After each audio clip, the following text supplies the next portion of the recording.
Dans l'objectif de lutter contre la pénurie d'eau potable dans les communes situées à Kinshasa-Ouest, le chef de l'État, Félix-Antoine Tshisekedi, a posé cette première pierre de la phase 1 du complexe industriel du traitement d'eau potable qui va fournir 110 000 mètres cubes par jour à une population estimée à plus de 3 millions d'habitants. La recherche des voies et moyens pour résorber le déficit de production actuellement enregistré. La Régie des eaux a initié un plan de rénovation et de renouvellement des unités de production et des équipements électromécaniques existants. Ce plan concerne également la création de nouvelles unités de production d'eau potable.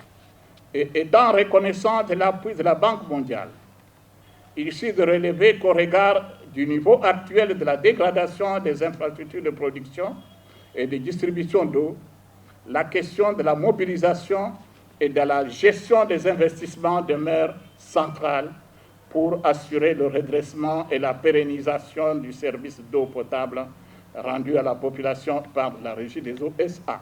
Cette usine de traitement d'eau potable d'Ozone sera exécutée par l'entreprise Whitech de la Chine qui, par l'occasion, a remercié le chef de l'État pour son choix.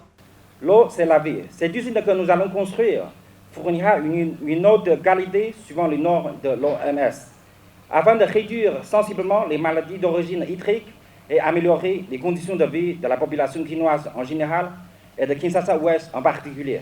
Ces travaux vont durer 23 mois avec le financement de la Banque mondiale.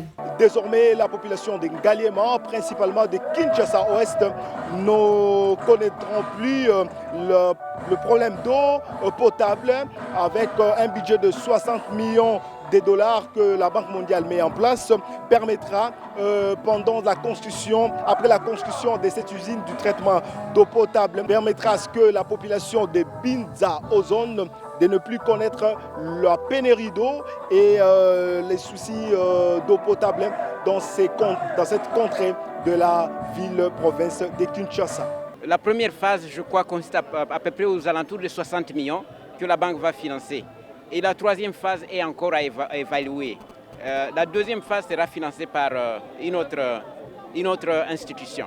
Mais donc on va préciser, selon les études, quel sera le montant de la troisième phase. Elle soutient la première phase, elle soutient la deuxième phase puisqu'elle accompagne les processus et donne suffisamment de crédit que la première phase marche. Et alors, elle soutient encore la troisième phase. Donc, elle va être là pendant tout le processus de construction des trois phases. Comme le projet au complet, c'est 3 millions. Et donc, c'est une première phase qui va servir à peu près 1 million de personnes.